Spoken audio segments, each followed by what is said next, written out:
Welcome to the Deep Dive. We're the place where we take your sources, could be articles, research, or like today, a really practical guide you've shared, and we pull out the key insights to get you well-informed fast. So today, we're doing a deep dive into this guide, Daily English, Speak with Confidence and Ease. And this isn't just, learning vocabulary lists, is it? It's more about unlocking that natural, flowing English for, well, just everyday life. That idea of speaking without hesitation, that sounds like a huge goal for a lot of learners. Oh, absolutely. It's a big promise, but the approach in this material, it's quite different. It basically sidesteps the typical grammar rulebook approach, which honestly is probably a relief for many people. Right. Less focus on conjugation, more on conversation. Exactly. It really leans into using whole phrases like chunks of language. Linguists sometimes call it formulaic language. Your brain learns to just grab these ready-made phrases, kind of like how native speakers do without even thinking. So less analysis, more just using it. Pretty much. Direct application. And that can really speed up how quickly you feel functional, Okay, that's exactly what we want to unpack here. In this deep dive, we're going to pull out those really useful lines, but also, maybe more importantly, dig into the method behind it. How to speak without freezing up, how to get that rhythm, improve fluency quickly, and the core idea seems to be listening daily and speaking along. Okay, let's get into it. So where does the guide kick things off? Right at the start, the absolute fundamentals. Yeah. Introductions, how to do it smoothly. Yep, the very beginning. And the source gives these really simple, natural examples. Hi, I'm Emma, nice to meet you. Or, hey, I'm Jake, what's your name? Just basic stuff. Yeah. And the advice alongside it is just as simple. Speak slowly first, then a bit faster. Keep your tone friendly and relaxed. Really focuses on that initial comfort. Exactly. And I think the key thing there, my takeaway anyway, is it's about cognitive load. When you make these common things like introductions, automatic, these scripts, you kind of bypass that part of your brain that's trying to translate every single word. Right, you're not building the sentence from scratch each time. Precisely. It frees up your mental energy, So you can actually focus on the person you're talking to instead of just struggling with the words. And that feeling, that little win from a smooth start, that can be, well, really motivating. Okay, that makes sense. So building on that confidence, the guide then moves pretty quickly into expressing yourself, daily interactions, especially how you feel. We get examples like, oh, I'm good, thanks, or maybe I'm a little tired today, or I'm excited for the weekend. And the guide points out these are honest, real-life answers. Yeah, and what's powerful there, I think, isn't just saying how you feel, it's how these simple phrases actually build connection. Authentically. How so? Well, it lowers the pressure, right? Especially in those early conversations. You're not trying to craft some complex emotional statement. You're just being real in a simple way. And the other person gets it immediately. It helps that natural back and forth get started. Okay, from feelings, it then shifts gears into really practical stuff, like ordering food. Ah, yes. The essentials. We get phrases like, can I get a coffee, please? Or I'd like a sandwich. Even little details. No sugar, just milk. And the advice here is, short and clear sentences are best. And again, repetition builds real confidence. How does that immediate usefulness help a learner? Well, that's the aha moment, isn't it? The practical application. Think about it, the worry about ordering wrong or someone not understanding you. That can be pretty stressful. Definitely. So by giving you these prepackaged phrases, the guide sets you up for success right away. Yeah. It's not just mindless repetition. Right. It's repetition in context. Your brain starts linking the phrase directly to the situation. So when you're actually standing there at the counter, the phrase just pops out, almost automatic. Okay, yeah, I can see that. And it builds from there, right, into shopping scenarios, which are also full of common questions, responses. Another common hurdle. Yeah, things like, how much is this? Or do you have this in medium size? Standard questions. That you might hear, it's on sale today. And you need to respond with, I'll take it. Or maybe later. Right. Or you might need to ask, can I try this on? And then the follow-up, where's the fitting room? These are like little toolkits for getting things done. Absolutely. And the genius, I think, is that it gives you the whole interaction, not just one line. Like a mini dialogue. Exactly. Being able to ask, can I try this on? And then smoothly ask, where's the fitting room? Without that mental scramble, that's a huge confidence booster. It changes shopping from something potentially scary, linguistically, into just a task you can handle. Builds that confidence, step by step. So after these transactional things, the guide moves more into social connection, Hmm. talking about plans, sharing a bit about yourself. Right, deepening the conversation a bit. For plans, you get questions like, what are you doing tomorrow?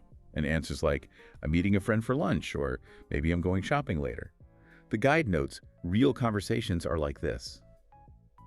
What's the value in learning these specific social phrases? Well, if we connect it back to that bigger idea of building rapport, being able to share these simple personal details easily, that's fundamental. That's how real connection starts. And for someone learning, it helps you start to actually think in English about your own life rather than just constantly translating in your head. Okay. So it builds a more direct link. Yeah, between your own experiences and how you express them in English. And it expands that to other personal stuff too, like Right. phrases about home life, I live in Delhi with my family, or I share an apartment with a friend. Even details like, my room has a small desk and a window.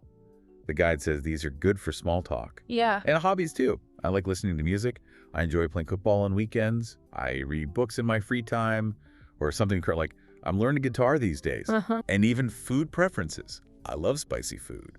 My favorite dish is pasta. I don't like cold drinks. Look, what this highlights is a really basic truth. Real conversations are built on sharing things about yourself. By giving you these simple, ready-to-go structures for talking about your home or your hobbies or what food you like, Right.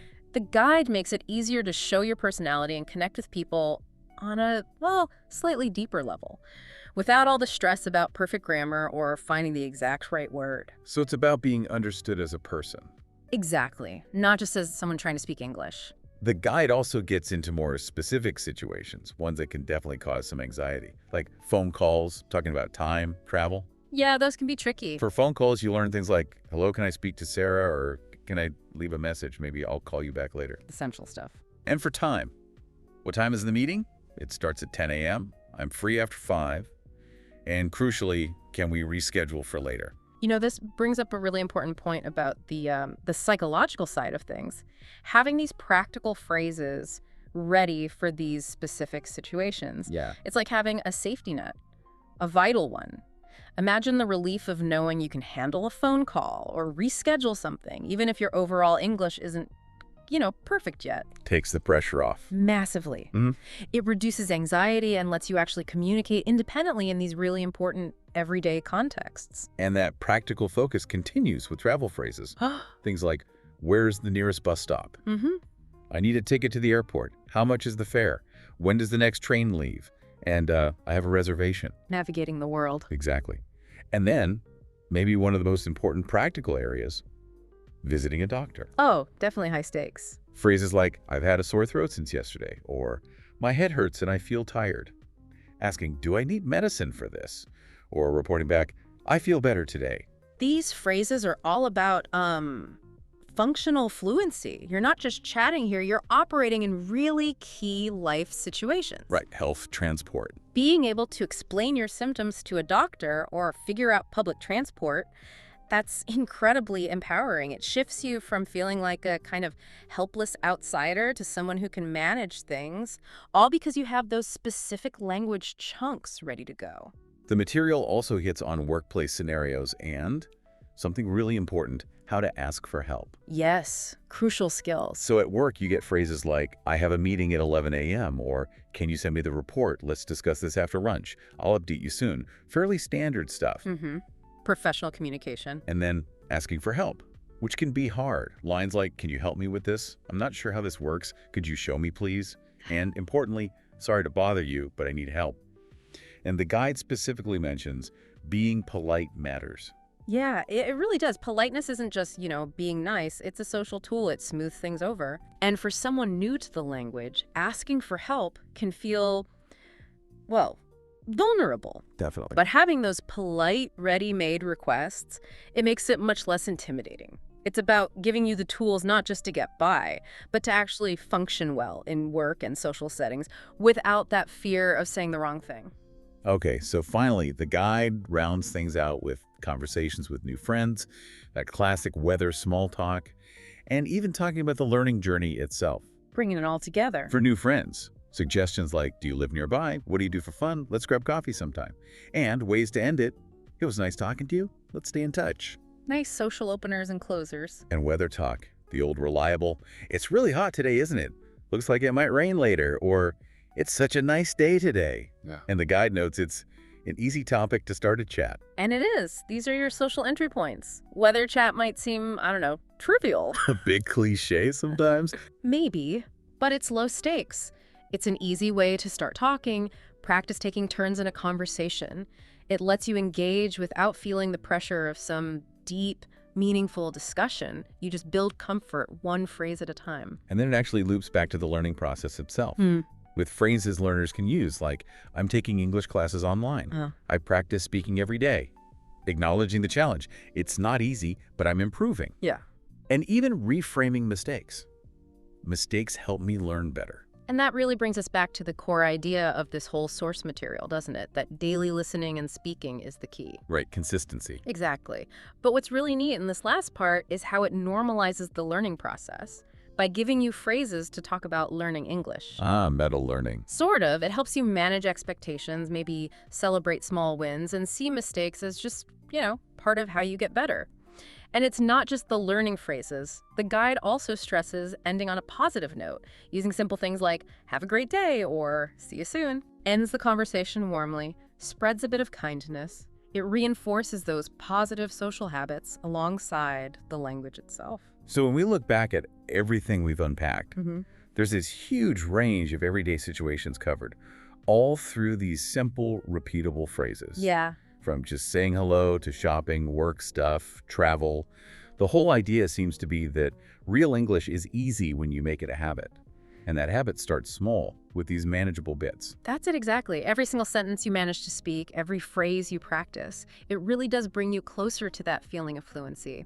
The big message here really is aim for consistency, not perfection. Just speak. Speak with ease. Try not to worry so much about being perfect. Just get the words out. Yeah, that steady, low-pressure practice, that's what really makes the difference in the long run. So, as you think about this deep dive, maybe consider this. How does that power, the cumulative effect of these simple, consistent daily actions, how does that change not just how you speak English, but maybe how you see yourself, your own ability to step out and connect with the world around you with confidence?